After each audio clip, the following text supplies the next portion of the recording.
Hi everybody, this is Stephanie from the Regional Clubs team at the YA. I'm really excited to be back here again with you today for another Yale Alumni Live. Today we are going to be talking to two alums who have created an escape room right in New Haven. So I'm going to have Ethan and Max joining us in just a moment. We're very excited to talk with them today. And we're also going to be back with them on Thursday for a live virtual event where we're going to have one special team who's going to be competing in their escape room that they created in this COVID era where people weren't at the time available to come into New Haven, but they are now. So we're going to talk about that a little bit today. So I'm really excited to have all of you here and to welcome Ethan and Max in just a moment. I think they are going to be joined in just a second. So let's give them a second to log on. We've got Ethan and Max. They're going to tell you all about themselves, about Escape New Haven, and the cool opportunity that we have with them on Thursday.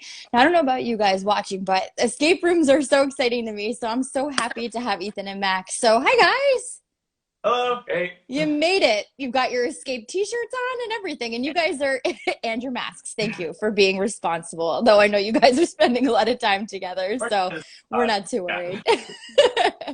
So I told everybody that you guys have created an escape room experience right in New Haven. So we'll get started with just talking a little bit about the two of you. So Ethan and Max, I'll give you an opportunity to introduce yourselves and just tell us a little bit about your Yale experience. We'll start with you, Ethan.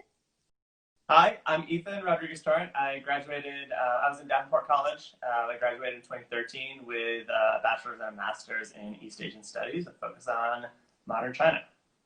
All right, slight departure from what you're doing now. Can't wait to hear how you got there. Go ahead, Max. Um, I'm Max Sutter. I was Calhoun Hopper 2011. Awesome. I graduated with a degree in mechanical engineering and did not expect to be in an entertainment company 10 years out of college, but here I am. Yeah. And that's super fun. And I've told you Yeah. guys and people watching know that Yaleys have come from all different backgrounds and are doing all kinds of cool things. We even have our very own headlining Las Vegas magician, Jen Kramer. So Yaleys do it all. So tell us a little bit how you guys came to open Escape New Haven. You want to go for it? Sure. Escape rooms were first getting to the US. I heard about Escape the Room opening in New York. I immediately bought tickets. I was like, I gotta go do this. And like simultaneously loved it and thought there were things I could do better. And talked to Max about it because we were like board gaming buddies at the time. We didn't even know each other that well. Yeah. But I was like, Max, you're like some kind of engineer, aren't you? And we played another escape room together, and we made our first prototype in Max's garage. Oh, wow. Look at Well, that. Oh my God. Now, Max, were you like on campus or was that at home or where'd you guys do that? So yeah, I had graduated a couple years earlier, and I was working in a biotech company and living off campus because I wasn't a student anymore. And yeah, I didn't have a car in the garage, so we just built an escape room there. And That is so much fun. I love that. Did you guys have other friends that were involved in helping you create this or people that you had tested out while you guys were doing your prototype? yeah, so it started when we just kind of sent an email blast out to a bunch of friends. We weren't doing it really for money. We weren't a company. We were just doing it for fun. And we did tell them we were going to charge them $10, and it was going to last half an hour because we wanted to see if people would actually pay for it. But we didn't charge them because we didn't think it was very low budget. But they loved it. Yeah, and by the end of the week, like they had told their friends about it, and random people started showing up to play. In your garage, random people started showing up to your garage. Yeah. I love that. Like a Google form where you could sign up, and a bunch of people we like thought maybe it was one of the other one's friends, and it was just people we didn't know. We locked in my garage, and they got out obviously, and we were still. So disclaimer, they did not lock anyone in Max's garage, but people had fun and they paid $10. And how long did this go on for? That was 1 week because of that we got a letter from the condo board saying you can't build stuff in your garage. And we were like, well, we're just going to take a week to take it down. And that's when we did all of our beta tests. Oh my gosh. And so what year was that? 2014. And how soon after that did you guys get a physical space? We became a company by October of that year, and then by January we started moving into our space, which is next door to our current space. So we built that out in about 6 weeks, and we're open by Valentine's Day of 2015. Wow. And how many different escape rooms did you guys have when you opened? We started with three. Three. And do you have any of those same three still on site, or are they all kind of come and gone? They've come and gone. They had their time. Yeah, one of them we kind of revamped when we moved to this building and kind of added some new tech. It was extremely like very early escape room, a lot of old like low tech puzzles. We kind of spiced it up and moved it to this building, but it's a pretty different experience. Yeah. So tell everybody, because obviously we have people watching from all over, tell everybody where you physically are in New Haven right now. We are at 103 Whitney Avenue, which is like just south of the School of Management. It's kind of where, across from the New Haven Museum, basically. Right. You guys are super close to campus, easy for students to walk when they can. And we'll talk a little bit about what the status of the Escape New Haven is right now. But I wanted to just talk a little bit about, what obviously you said it was something that you were interested in. You guys were gamers. You saw it in New York City. What made you decide to go full speed ahead and jump in with both feet on Escape New Haven? I think so. For me, it was kind of like I had a job. I didn't really want to quit the job, but it seemed because like this was kind of a new thing and it was scary, but it seemed like it was going to be so much fun to do. And so because we built one in my garage already, it seemed so within reach to build something that people were really amazed by and like a new type of fun they didn't know they could have. And that was kind of, it wasn't really an economic decision at all. It turned out to be hugely popular. But at the beginning, it was just like, well, if it fails, at least it's going to be like a wild 2015. What about you, Ethan? What made you decide to go ahead with this? Once I saw what was happening in New York and like combination of how popular and how rudimentary it was, because at the time, like escape rooms were, I mean, the guy in New York was like a lot of IKEA furniture. There was a dude in the room with you who would tell you what you could and you couldn't touch and like give you hints and stuff. So there were a lot of things that were like, there's a lot of low-hanging fruit for improvement. So like once I saw like that combination and like saw how much like fun it was to play and how much fun it would be to like create the puzzles, that like I was pretty convinced at that point. Max was very wise to like be like, we should see if people will actually pay for this first before we rent a location. But like I was so excited about it. So when you guys dove into this, how many escape rooms really were there in the United States? Do you remember? I believe we were roughly the 50th. By the time we opened, there was like an average of one per state.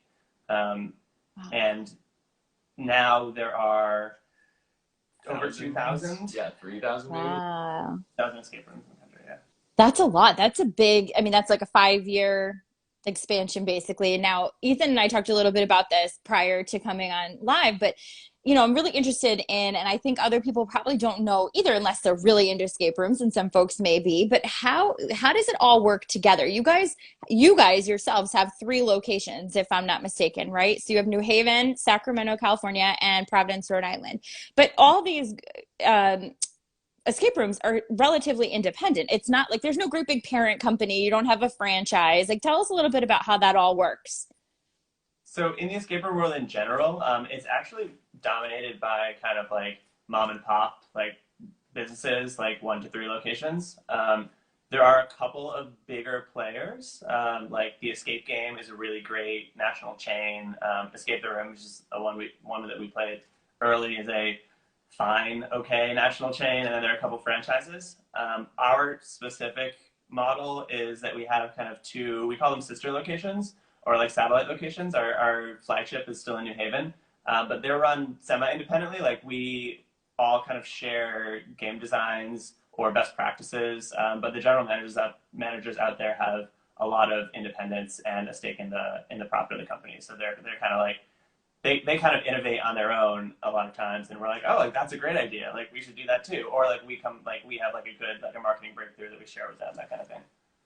So let's talk about the fun stuff. Let's talk about how you guys create the escape rooms. Now, I had the good fortune of getting in there right before kind of all the COVID shutdowns happened. And I actually was part of the hardest room, which is the room that we're going to be featuring this Thursday. And it was, for me, I was just standing there like, how do people think of this? How do people figure out these puzzles? So talk to us about the creativity involved in putting a room together. It's complicated, and the room that you played actually took us, it was the longest build we've done. It took us Okay. over a year to come up with everything and Wow. all and test it all, because we really wanted to like push down the limits of what we've done before. But generally, the way our process works is we take our whole staff to an Airbnb somewhere for a weekend-long retreat, and we spend a couple hours just kind of brainstorming, like drawing, writing, finding pictures on Pinterest of stuff we want to of like feelings we want to convey to people, and start thinking of like, and on the other side from the kind of aesthetics, we also think of what types of puzzles we're excited about and like things that we've never seen before, that we think people would find fun. And then there's the long process of trying to like figure out how to make that real. And that's a lot of the like engineering side, finding product or inventing things that do what we want. And usually it's a combination of the two, right? There's like, we buy something that exists out in the world and then we modify it in a really weird way. It's so amazing. I'm like still astounded by it every time I think about the props that I saw, the things I saw, which I'm not going to talk about because I don't want to spoil Thursday's event, which is going to be a lot of fun. It's going to be great to see that virtually. So it took you guys a year, and we're talking about, I think, Before Moonrise is the correct name of that room, right? So that took a year. So what about some of the other rooms? Like what's the shortest amount of time that you put together a room from concept to creation? Other than the one in the garage, of course, because I got that. yeah, Our initial 3 games were very quick. Like we built the initial version of what then Max mentioned that was revamped and turned into our art gallery. We built that in like 2 weeks. so yeah, like But 2 weeks from like this is from no ideas at all to a finished game that we were selling tickets. yeah, you have to remember at the beginning, escape rooms, like there was a lot of, it's so new that there's a lot of latitude given to escape rooms. Like we could be extremely low tech, and not like have like not that much production value, but as long as we had good puzzles, like people would come and really have fun. Now they've turned into much bigger productions and like full experiences, like kind of like marrying like a video game and a movie and obviously like the tactile nature of just being there. So like we've come a long way in the last 4 years, for sure. Now, I would imagine that there are people who are really into this, that there are communities of people who probably travel around and try different escape rooms. Have you come into contact with anybody like that? Have you seen people come who've been like, well, I beat this, and this one? Have you seen that kind of dynamic?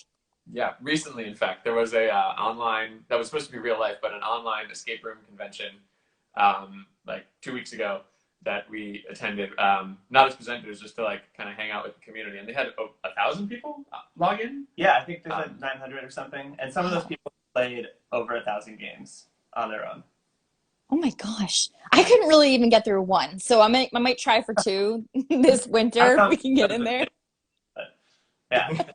But they played. I love that. So I have to ask you this question, obviously, because we're on Yale Alumni Live, and maybe this is a thing that you've talked about or have not talked about, but I'm curious, and I bet other people maybe too. Have you done anything with a Yale theme, or are there elements related to maybe places at Yale or anything like that that you've ever incorporated into a room? Yeah, so actually 2 years ago now, we built a room in the basement of the TV Annex Rosenfeld Hall, which used to be a secret society, and it still had all these like cool archaeological elements. Sorry, not archaeological, architectural elements. So Could be both. We're talking about Yale, so that's okay. Bounces and a cement altar, and we just built this whole room or this whole experience around this space that they came to us and said, like, we're using it for storage. It seems like a waste. Can we do something cool with it?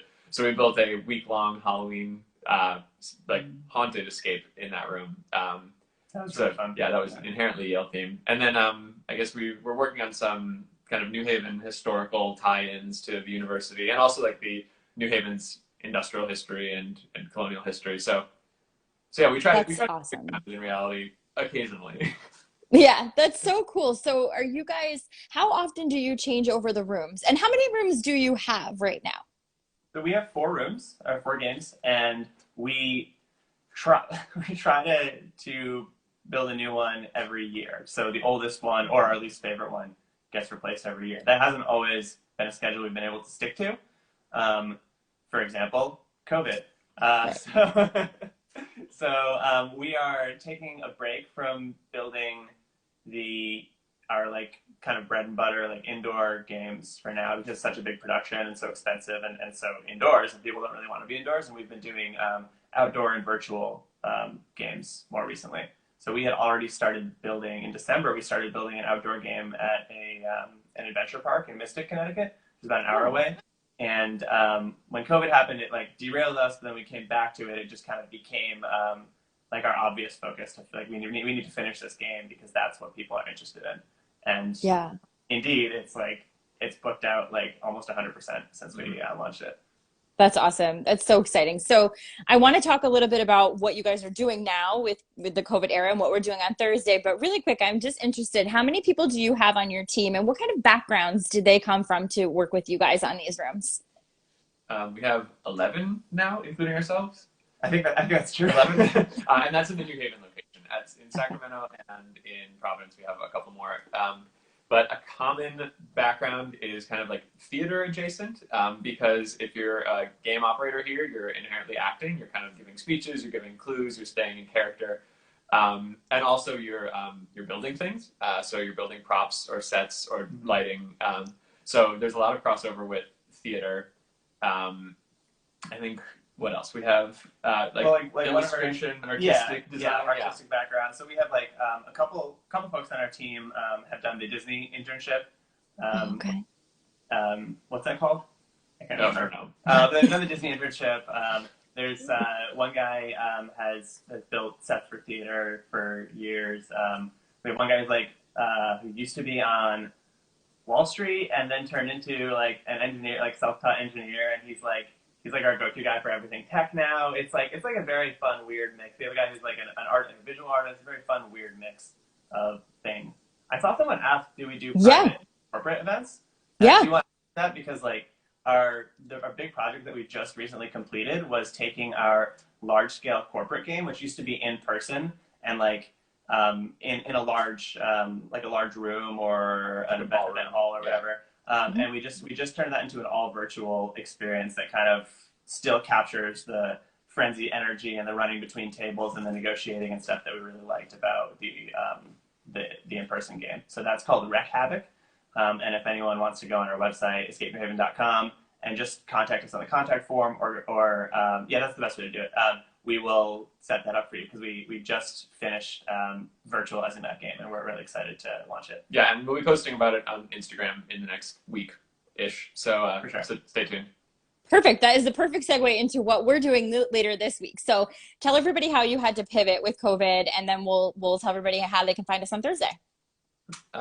So obviously in the early days, like Ethan said, we were already working on an outdoor game, which has now finally panned out and been super fun to work on, to play, and like is booked out, like he said. But the other thing we did, which credit to Ethan for jumping on this like right away on day 2 of us being closed, was our virtual game where we set up basically a GoPro. I have it right there. A GoPro attached to me or one of our employees, who then goes into the room with a headset on and a phone attached to their wrist on Zoom, and a team will over Zoom give instructions to the player. And the player will then solve the escape room with them, not really giving anything away because the people on Zoom are giving all the instructions. But so I will be like the eyes and ears on Thursday, and the hands, most importantly. So that's kind of where that went. We tried a few different ways, and I guess we'll be trying it on Thursday as well, to get more audience members to be able to watch but not play. But I think that ended up being a little distracting, so we kind of limited it to 4 or 5 people at a time who all have speaking privileges. So that's our normal virtual setup. And you guys are open again, right? You're physically open again. You are able to have people on site. Yeah, we reopened on June 17th, and there's like a lot of rules that were involved in the reopening. So we are at half capacity. There's only ever one set of people in a game at a time, and teams can't pass each other in the hallway, all that stuff. We clean between games, but we were able to reopen, and like it's not. I mean, a lot of people are still scared to come out, which is why I think the outdoor game has been such a hit, because that feels more comfortable and safer. But definitely people have been coming back and playing our games. Even like, I mean, this past weekend we were probably like majority booked. I think which is really good right now. Like, as you know, like entertainment has really struggled, especially indoor entertainment, and like theaters gotten hit worse than us. But like we can't, like, we weren't just able to like transition to takeout and be like, yeah, now like now eat your food at home. Like, like we are so Yeah. like, we're so wedded to like these like props and sets that we built in our venue, and they're so important to the experience. So we're hopeful that we're hopeful for a vaccine, honestly, so that people will feel 100% comfortable just coming back and playing. I think everybody is looking forward to normal, what we used to know normal. But I'm really excited. That's why I'm really excited that we were doing this on Thursday. For those of you who are watching, if you didn't know, what we did was we put out an application process for a team of Yaleys to be the team that actually virtually enters into the escape room on Thursday. So we're going to be doing that on Thursday in the Yale Alumni Facebook group, and you can also watch in Zoom. So like Max said, we're going to have an active group of people working to solve before moonrise. I personally cannot wait to see what happens because I've been through that and I know how complex it is and how amazing the props are. So hopefully you'll join us. We'll have a full live audience. You won't be able to talk, but you may be able to type in some clues. So come back and see us on Thursday. Ethan and Max, it's been great talking with you guys. We're all going to actually go practice this virtual setup here in a minute, and we'll see everybody back on Thursday. So thank you guys so much for joining us. It's been great talking to you, and we'll see you soon. Take care, everybody. Thank you. Bye. Bye.